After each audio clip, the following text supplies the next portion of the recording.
আমি আছি টাঙ্গাইলের আদালত প্রাঙ্গণ এলাকায়। কিছুক্ষণ আগে টাঙ্গাইলের জুডিশিয়াল ম্যাজিস্ট্রেট গোলাম মাহবুব খান, টাঙ্গাইলের যে নারী সমন্বয়ক ছিল মিষ্টি, তার 4 দিনের রিমান্ড মঞ্জুর করেছে। এর আগে সকালে টাঙ্গাইল সদর থানা পুলিশ তার জিজ্ঞাসাবাদের জন্য 7 দিনের রিমান্ড চেয়ে আদালতে প্রেরণ করে।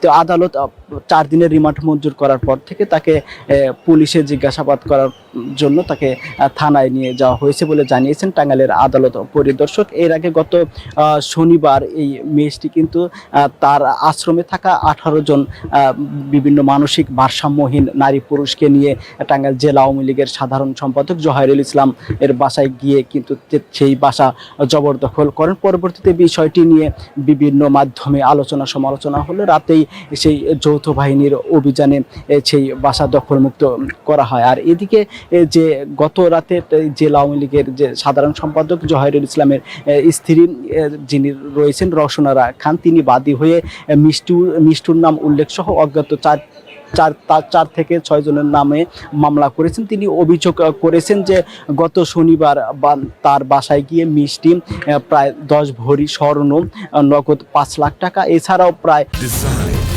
এলিগেন্স, বিউটি, সেরা পণ্য সবার জন্য জেভিকো 50 লাখ টাকার ক্ষতি সাধন করেছে। পরবর্তীতে সেই মামলাটি রেকর্ড হওয়ার পর থেকে রাতেই মিষ্টিকে শহর থেকে পুলিশ গ্রেপ্তার করে। আর এর আগে গত 6 ফেব্রুয়ারি এই মিষ্টির নেতৃত্বে যারা আন্দোলনকারী ছিল তারা কিন্তু জেলা আওয়ামী লীগ কার্যালয় সহ আওয়ামী লীগের শীর্ষ পর্যায়ের নেতাকর্মী, বিশেষ করে জেলা আওয়ামী লীগের সভাপতি, সাধারণ সম্পাদক, সাংগঠনিক সম্পাদকের বাসা সহ বিভিন্ন নেতাকর্মীর বাসা ভাঙচুর করে। পরবর্তীতে উচ্ছ্বসিত জনতা সেই বাসায় লুটপাট করেছে বলে অভিযোগ করেছেন বাসার মালিক যারা রয়েছেন তারা। আর এই যে মিষ্টির এই কার্যক্রমের সাথে একমত না বলে দাবি করেছেন জেলা বৈষম্য বিরোধী আন্দোলনের যে আহ্বায়ক রয়েছেন সে আলামিন সহ বেশ কয়েকজন নেতাকর্মী।